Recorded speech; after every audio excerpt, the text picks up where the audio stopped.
Et dans l'actualité des idées aujourd'hui, la Corée du Sud est-elle la nouvelle fabrique de la culture globale? Des jeux vidéo à la musique, ce pays d'Asie fait concurrence aujourd'hui aux États-Unis et au Japon en devenant le nouvel épicentre de la pop culture. Les jeux de la globalisation culturelle ne sont décidément pas faits, jamais définitifs. Et la culture reste, on le verra, un outil puissant de soft power. On en parle avec notre invité, Vincenzo Ciccheli, maître de conférence à l'université Paris-Cité, directeur des relations international du Centre Global Research Institute, chercheur au CEPED et chargé de cours à Sciences Po. Il co-signe aujourd'hui avec Sylvie Octobre K-pop, Soft Power et Culture Globale, un ouvrage qui paraît aux presses universitaires de France. Bonjour à vous, Vincenzo Ciccheli. Bonjour.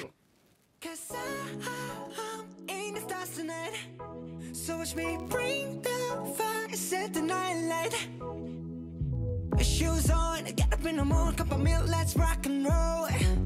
Kink out, kick the drum, rolling on like a rolling stone. Sing song when I'm walking home, jump up to the top of the brown. Ding dong, call me on my phone, nice tea and I'll get my ping pong. This is getting heavy, can't hear the bass, boom, I'm ready. Life is sweet as honey, yeah, this beach treated like money. This go all alone, I'm into that, I'm good to go, I'm down.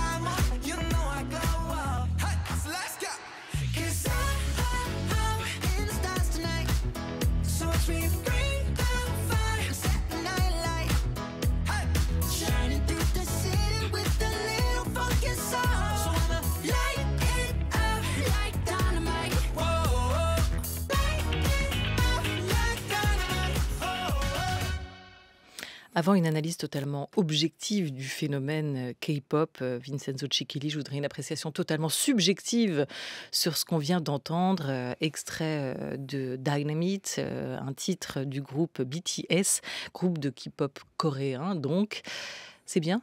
C'est du bon son? C'est de la bonne musique? Absolument.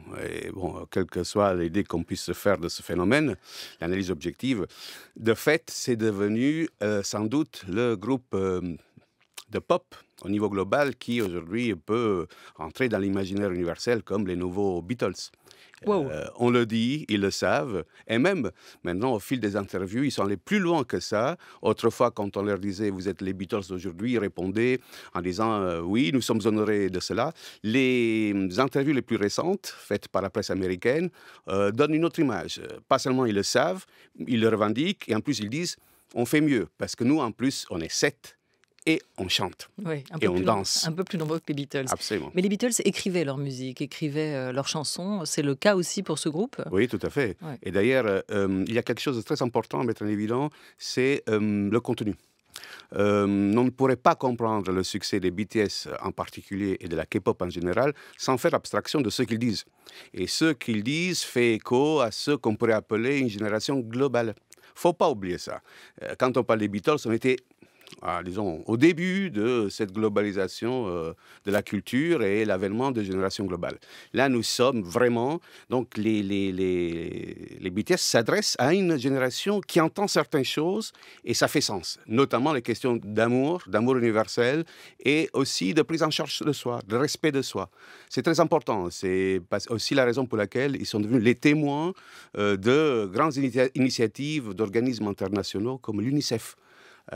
C'est aujourd'hui eux qui parlent à la jeunesse globale et plus des artistes occidentaux. C'est une grande révolution. Vous parlez de la globalisation de la culture. Un très bon film à voir au cinéma, c'est Elvis de Baz Luhrmann et qui raconte aussi les débuts de cette culture globale, de cette musique qui s'exporte et qui transcende les groupes jusqu'ici définis. Globalisation de la culture, la K-pop, est-ce qu'on peut, avant de parler de ce groupe en particulier, qui est un carton, qui fait un carton partout dans le monde, est-ce qu'on peut définir ce qu'est la K-pop? Alors, c'est le cas de Corée? Oui, le cas de Corée, c'est un signifiant flottant, pour utiliser un mot un peu savant, ça veut dire que tout simplement, le K de Corée, En anglais, K, permet de repérer immédiatement un produit qui est fait pour être exporté. C'est ça. Donc la K-pop, comme les K-dramas, donc les séries télé, la K-beauty, donc les cosmétiques, et bien d'autres font partie de cet ensemble de produits culturels que les Coréens créent de façon très originale et qui sont destinés à l'exportation. Alors, tout ça, ça s'appelle Hallyu, un mot que les jeunes connaissent bien et qui veut dire en fait en chinois vague coréenne. Parce que le premier pays qui a été atteint par cette vague, c'est la Chine, vers la fin des années 90. Et un journaliste chinois a inventé le mot la Hallyu. C'est comme ça que les jeunes le connaissent partout dans le monde. mais Donc, c'est un mot quoi justement? Alors, Chinois. Hallyu, H-A-2-L-Y-U, tel qu'on l'écrit tout à fait, aujourd'hui. c'est un mot chinois C'est qui un veut mot dire chinois. la vague coréenne. D'accord. C'est la raison pour laquelle on dit aujourd'hui Korean Wave en anglais, la ola coréenne en espagnol, vague coréenne en français. C'est qu'on a traduit du chinois. Et la K-pop fait partie de ce qu'on peut appeler le cultural package. Et c'est là qu'on voit la force de la Corée du Sud par rapport à d'autres pays. Les Coréens produisent des chansons, produisent des séries télé, produisent du cinéma, des cosmétiques, de la nourriture aussi destinée à l'exportation, des jeux vidéo, des manhwas, c'est-à-dire les mangas, mais aussi les webtoons qu'ils ont inventés, c'est-à-dire des BD qui se voient sur un écran et qui sont faites pour être vues comme ça. Donc là, c'est un ensemble d'éléments et ça montre la force de frappe de ce pays. Les Japonais ne font pas aussi bien parce que les Japonais sont très très forts dans le manga, les animés et les jeux vidéo. Moins dans les autres domaines qui intéressent beaucoup les jeunes. Et ceux qui intéressent les jeunes aujourd'hui, c'est essentiellement forcément la musique et les séries télé. Alors, je préviens juste les auditeurs que d'ici 13h30, on risque d'utiliser quelques anglicismes, même si souvent sur France Culture, on essaye de se préserver de cela. Mais là, c'est, je veux dire, au cœur de cette culture même, qui est globale, et la langue va avec. Vous êtes, vous d'ailleurs, d'origine italienne. Vous enseignez, cherchez aujourd'hui en France. Vous êtes sociologue, spécialiste de la globalisation culturelle. Comment vous en arrivez à vous intéresser à la K-pop, à cette culture coréenne? Eh bien, avec ma collègue Sylvie Octobre, que je salue, on cherchait un objet qui permettait d'aller un peu plus loin des analyses que nous avions déjà faites sur le cosmopolitisme des jeunes. C'est notre idée qu'aujourd'hui, on vit des vies qui sont globalisées. On a beau vivre quelque part et adorer le lieu où on vit, avoir une identité quelque part, mais en fait, quand on regarde les voyages, les consommations culturelles, on est très connecté avec le reste de la planète. Regardez nos jeunes, ils consomment ne serait-ce que l'alimentation. Ils ne mangent pas que de la cuisine française tous les jours. Ils sont très ouverts à la cuisine italienne, chinoise, japonaise, que sais-je. Et c'est la même chose pour les consommations culturelles. Donc, on cherchait un objet qui montrait ça de façon quasiment pure, en allant beaucoup plus loin que ce qui se fait par ailleurs. Et on a trouvé la Corée du Sud. Manque de peau, c'est tellement exotique qu'à un moment, on se disait même, ça ne va pas durer. Et en fait, non, ça dure, parce que ça montre tout l'intérêt que la jeunesse d'aujourd'hui peut avoir pour des globalisations alternatives. Alors, j'insiste sur ce terme, parce qu'il faut voir quelque chose d'intéressant. La Corée du Sud, certes, s'inspire de la pop culture globale, elle innove, mais par ceux qui la consomment, par les jeunes, elle est vue comme quelque chose de nouveau et alternatif. Alternatif, pas simplement en termes de langage artistique, mais alternatif en termes de contenu culturel. Donc c'est pour ça qu'on s'intéressait à cette production, parce qu'elle est vraiment le signe tangible d'un cosmopolitisme esthétique et culturel. Mais pourquoi alternatif, alors qu'il y a quelque chose de très américanisé aussi dans ce qu'on vient d'entendre, cet extrait d'un des tubes de ce groupe BTS. Ils chantent en anglais, par exemple. Ils reprennent des refrains, des types, des motifs musicaux qu'on retrouve dans la pop américaine aussi. Qu'est-ce qu'il y a de si particulier? D'abord la langue, parce que c'est vrai que Dynamite c'est en anglais, mais c'est leur premier tube en anglais, sorti en 2020. Le groupe remonte à 2013. Donc ils ont mis des années avant de chanter en anglais. Alors c'est un tube qui a eu beaucoup de succès. Et ça marchait déjà avant? Ça marchait en avant, en coréen. Mais c'est la force de la K-pop, c'est qu'elle se chante en coréen. Quand vous savez qu'il n'y a que 80 millions de locuteurs de coréen dans le monde, c'est pas une langue rare, mais c'est pas une langue dominante. Et qu'il y a des millions de jeunes qui écoutent en coréen. Et ça, c'est fantastique. J'en ai parlé avec des collègues qui enseignent à l'INALCO ou dans d'autres cursus de langue et littérature orientale. On ouvre aujourd'hui des chaires et le nombre de jeunes qui se précipitent dans des universités d'élite pour pouvoir apprendre le coréen, c'est extraordinaire. C'est du jamais vu. Donc, c'est alternatif déjà Bon, ça nous épargne de la domination de l'anglais. On ne peut pas parler d'impérialisme d'une langue parce que c'est une langue minoritaire. Puis il y a autre chose. Ils innovent énormément parce qu'ils mettent l'accent sur des choses que les Américains ont à peine esquissées. Mais quand vous regardez la K-pop, c'est pas fait juste pour être écouté, c'est fait aussi pour être vu, la chorégraphie. Et dans cette chorégraphie, la chorégraphie est un peu le témoignage de quelque chose qui est très important, c'est la victoire du collectif sur l'individu. C'est le groupe qui domine et les chanteurs individuellement, ils contribuent à ça. Et puis, ça véhicule surtout des valeurs qui ne sont pas forcément les valeurs qui sont les valeurs des sociétés occidentales. C'est pour ça que c'est je parle de globalisation alternative. On pourrait approfondir. Mais à côté des chansons, il y a sans doute les K-dramas qui véhiculent une image de la Corée du Sud qui est à la fois moderne, certes américanisée comme toute société, mais avec des traditions fondamentales et des traits qui sont spécifiquement asiatiques et même typiques de cette société. Alors un mot de ce groupe BTS, avec notamment ce titre et ce clip Dynamite qu'on vient d'entendre, 1,5 milliard de vues, rien que pour ce titre-là, ça en dit long. Enfin, il y a quand même un drame planétaire qui est en train de se préparer, puisque le groupe de K-pop BTS a décidé de faire une pause. Ils l'ont annoncé la semaine dernière. Les 7 membres du groupe sud-coréen sont épuisés, paraît-il, connus dans le monde entier. Vous le disiez, ce sont eux des ambassadeurs de la paix, de la jeunesse. Ils diffusent un message d'espoir et d'optimisme. Ça, ce sont les mots de Joe Biden à leur sujet qui les a invités. Qu'est-ce qu'ils incarnent? Ce sont un peu des Greta Thunberg de la chanson. C'est ça, pour comprendre ce que signifie cette séparation pour une génération tout entière? Alors oui, cette séparation a fait couler beaucoup d'encre et si on va sur Internet, le nombre de messages qui étaient échangés sur cette séparation. Alors, d'ailleurs, vous prenez un ton assez grave et oui, un moi visage aussi, très sérieux quand absolument. vous en parlez tout à coup. Alors, je participe de ce drame universel. Enfin, il y a des drames, à mon avis, plus graves, mais tout de même, pour certains, ça l'est. Alors, je n'utiliserai pas le mot séparation, mais parce qu'eux, ils ont utilisé le mot de hiatus, une pause. Et d'ailleurs, je consultais justement la BBC. Vous savez, vos confrères anglais sont très au fait de ce qui se passe, sur ce qui se passe au niveau de la pop culture globale. Et là, d'après des spécialistes des BTS, ne peut pas parler de séparation. Ils vont revenir parce que, ils n'ont aucun intérêt à se séparer. C'est très lucratif comme entreprise. Vous savez, entre août 2018 et avril 2019, leur tournée mondiale, la Love Myself campaign, a généré 170 millions d'euros. C'est colossal. Vous parliez des vues sur YouTube, mais tout ça se traduit après en chiffre de vente. Alors, d'abord, c'est une entreprise très lucrative. 2, ils sont fortement liés à leur public. Beaucoup plus que n'importe quelle star européenne ou américaine. Pourquoi? Parce que ce sont des idoles. L'idole, ce n'est pas la star. La star est très individualiste et puis, en dehors quand elle est sur scène, elle se cache. Eux, ils sont en contact avec le public de façon permanente grâce aux réseaux sociaux. Et d'ailleurs, beaucoup de fois, leurs chansons sont un hommage fort à l'amour qui les lie à leurs fans, à leur communauté. À leurs fans, à leur communauté. Communauté qui est à l'origine de leur succès aussi. ARMY, cette communauté globale, fait tout pour diffuser les contenus de leurs produits, les commenter, les encourager. D'ailleurs, quand on regarde la communauté de fans, ils ont assez bien compris cette envie de faire une pause pour raison très simple. Parce que là, on touche aux limites de ce que le modèle de production de la K-pop. C'est-à-dire un modèle très sérialisé dans lequel l'individu est mis de côté parce que c'est le groupe qui prime.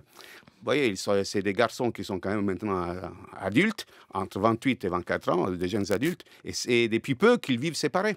Parce que sinon, normalement, les groupes de K-pop vivent ensemble. Et les contrats avec les maisons de production sont tels qu'ils doivent donner toujours une image positive d'eux-mêmes. Alors, quand on a vu que la vidéo dans laquelle ils annoncent cette pause, eh bien, c'est là qu'on voit qu'il y a quelque chose qui se passe. Ils parlent d'individualisation.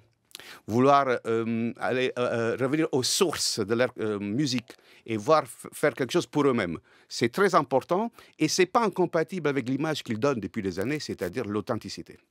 Alors ça, c'est ce que les fans aiment chez eux.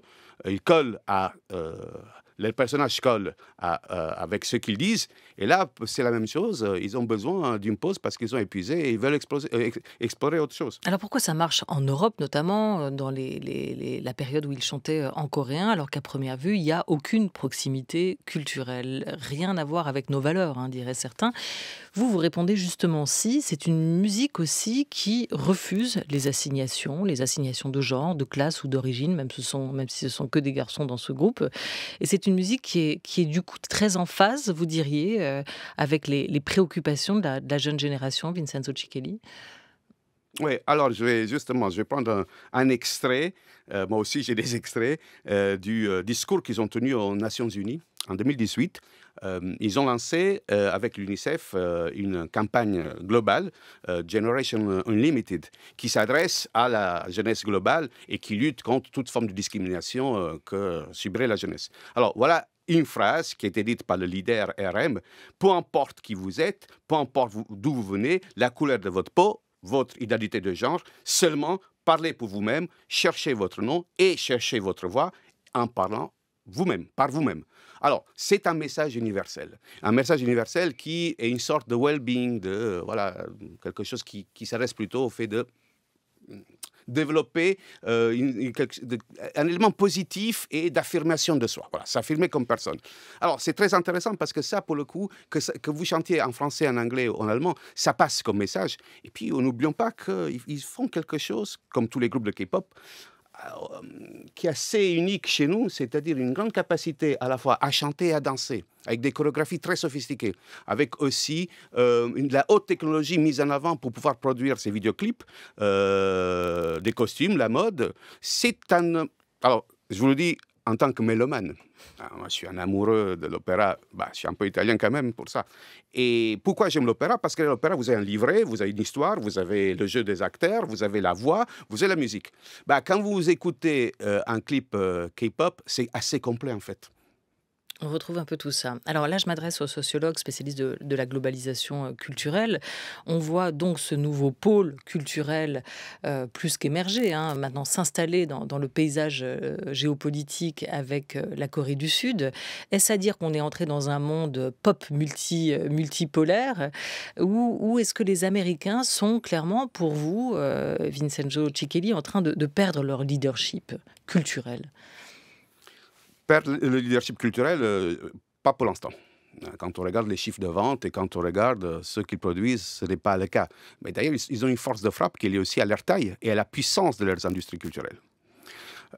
Mais, et vous avez tout à fait raison, ce qu'on constate, c'est que pour la première fois, ils ont un petit pays, un ancien petit pays, qui commence à devenir un acteur culturel global. Justement parce que le nombre de produits et la diversité des produits entrent en concurrence avec la grande industrie américaine. Et ils ont cette capacité inclusive que vous racontez bien. Et il y a quand même un essoufflement un peu de cette influence américaine, notamment parce que certaines des valeurs ou des visions portées par cette production culturelle américaine, et vous donnez l'exemple de The Dark Knight, de Nolan ou du Joker, est plus sombre en ce moment. Et peut-être la force de cette industrie musicale ou de cette pop coréenne, c'est aussi de vendre du rêve, vendre un message de paix, un message assez positif. Je pense que c'est vraiment ça. Je crois qu'on ne peut pas comprendre le succès de la Hallyu sans comprendre que les contenus culturels sont d'un genre nouveau et ils prennent une place peut-être abandonnée par la culture occidentale. J'en prends un exemple clair, c'est celui des K-dramas, qui sont quasiment tous centrés sur la romance. Alors, vous savez, quand vous pensez à la romance, chez nous, vous pensez tout de suite à la chick lit ou des sous-genres littéraires ou de séries télé ou de films qui sont faits pour le divertissement. Et là, ce n'est pas le cas. Souvent, c'est des produits de très haute qualité avec des scénarios qui sont excellents, avec des acteurs de haut niveau, mais c'est centré sur les histoires d'amour. Bon, ça manque un peu chez nous, ça.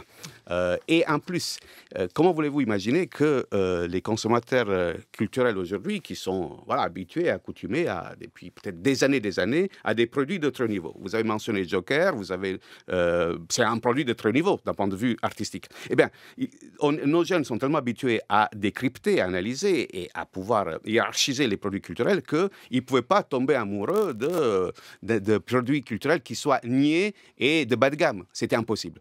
Donc, il faut quand même conclure sur ce point. Le succès est lié aussi à la très grande qualité de ces produits. Et puis il y a un autre pays que la Corée du Sud concurrence directement, et c'est presque une forme de revanche, c'est le Japon. On écoute à ce sujet les mots de Jennifer Roos-Marquette. C'est une spécialiste des séries coréennes, ex-analyste de INA Global. Elle était l'invitée de Culture Monde. C'est vraiment quelque chose qui a été fait consciemment par le gouvernement. C'est vraiment un plan qui a été mis en place, un plan économique, mais aussi un plan de soft power. L'idée, c'était vraiment, on est un pays qui économiquement va beaucoup mieux. Comment fait-on pour changer l'image que les gens ont de nous ?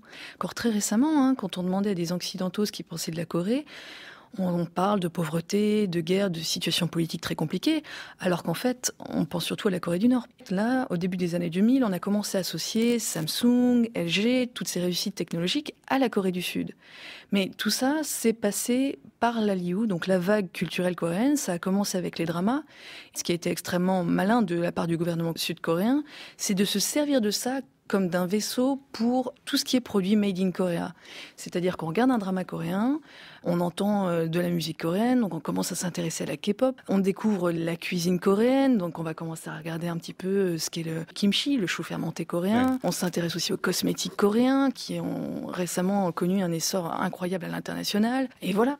Voilà, ça c'est la fameuse Hallyu, telle que vous l'évoquiez, Vincenzo Cichelli, co-auteur, je le rappelle, de K-pop, Soft Power et Culture Globale, avec Sylvie Octobre. C'est cette idée aussi de paquet, de cultural package, de vaisseau amiral aussi de la culture, avec ces cercles concentriques que vous décrivez bien, la K-pop, les séries, les jeux vidéo, les films, et puis après tout ce qui relève des cosmétiques, de la cuisine, de la mode. Il y a un espèce d'ensemble. Comment la Corée du Sud et pourquoi la Corée du Sud a voulu détrôner le Japon et comment elle s'est inspirée du modèle japonais pour exporter sa culture ? Il en va de la Corée du Sud comme il en va maintenant des pays qui veulent émerger sur la scène globale. Il n'y a pas beaucoup de possibilités. C'est la haute technologie et les produits culturels. Et la Corée a fait ce choix, sciemment. Samsung a remplacé Sony. Quand nous étions jeunes, vous l'avez rêvé, Sony l'a fait. Maintenant, c'est Samsung qui le fait. Donc, la technologie, c'est ça. Et puis, les produits culturels.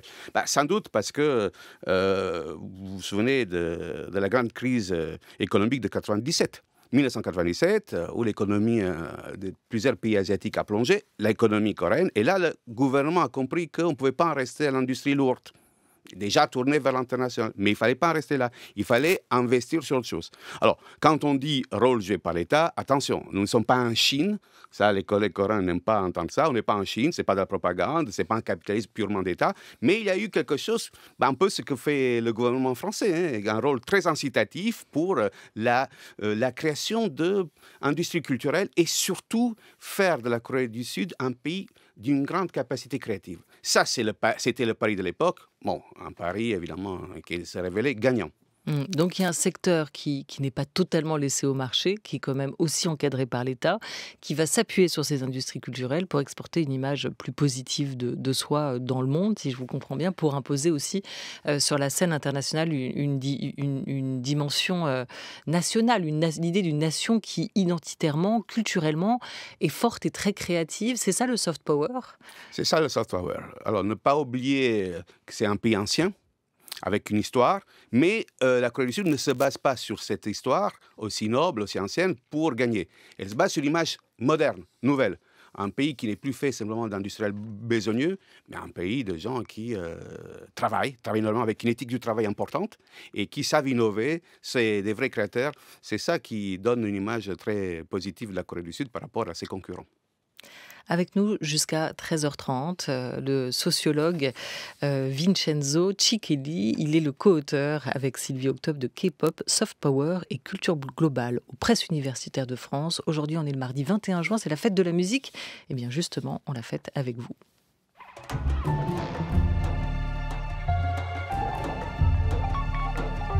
France Culture. La Grande Table. Olivia Gesbert. Alors, autre exemple du succès de cette culture sud-coréenne, c'est une série, Squid Games, qui a cartonné dans le monde entier. Un des plus gros démarrages qu'ait connu Netflix, la plateforme, qui a porté cette série notamment jusqu'à nous. On écoute un extrait de la bande-annonce de Squid Game.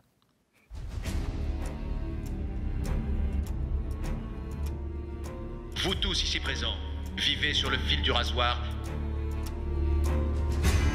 avec des dettes que vous ne pourrez jamais rembourser. Si vous ne souhaitez pas participer, merci de nous en informer maintenant.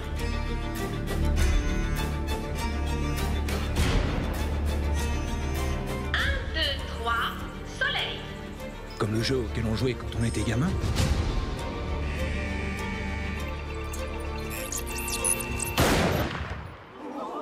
Vous avez tué ces gens! Celui ou celle qui sortira vainqueur des 6 jeux remportera une énorme somme d'argent. Les jeux d'enfants ont des règles simples. Si un joueur refuse de jouer, il sera éliminé.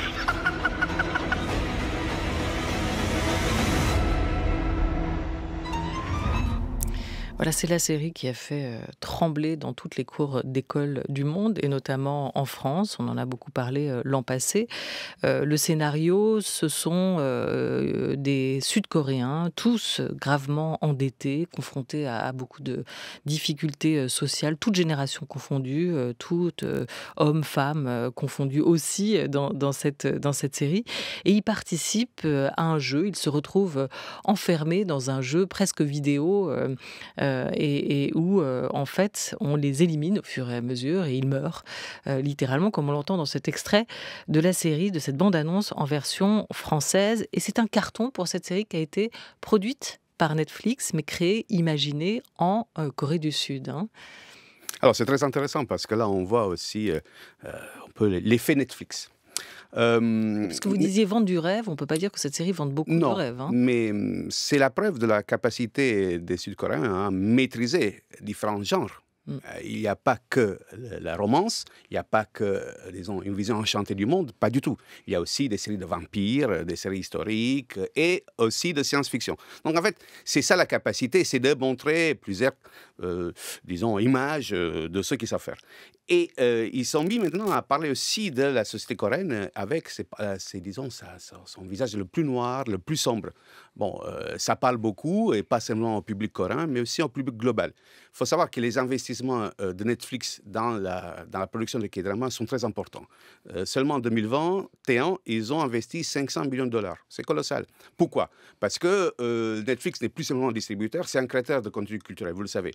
Et que les Coréens, ça tombe bien, ils ne visent plus que des publics locaux, ils visent aussi un public global. Alors, ils s'imaginent, si vous voulez, une sorte de contenus qui peuvent intéresser tout le monde, en explorant aussi les facettes les plus sombres de la société coréenne, mais aussi de toute société aujourd'hui néolibérale, capitaliste, inégalitaire. Alors, essayez de comprendre aussi le détournement des valeurs à l'œuvre dans cette série. On va écouter les mots d'Antoine Colonna à propos de Squid Game, parce qu'il raconte bien aussi, Antoine Colonna, le rayonnement international de la Corée aujourd'hui. Il est professeur de cinéma à l'université de Séoul et réalisateur. Squid Game était un projet de film au départ. Le réalisateur a essayé de le faire en Corée en tant que film coréen. Il n'a pas pu. Il n'aurait pas eu la même liberté financière d'abord, et ensuite liberté de parole, parce qu'il y a une sorte de censure et d'autocensure très forte. Dans Squid Game, on voit la façon dont le vieil homme est traité. C'est très choquant dans la tradition néo-confucianiste, où il y a un respect des ancêtres. Il y a aussi un diplômé qui sort de l'équivalent des grandes écoles en Corée. Il y a un culte du diplôme en Corée. Et la série Squid Game montre que ce personnage-là est le plus opportuniste, le plus cruel. Il y a un renversement de valeurs qui est effectué par la série, qui est possible seulement par l'appui international qui vient de Netflix. Voilà, renversement de valeurs.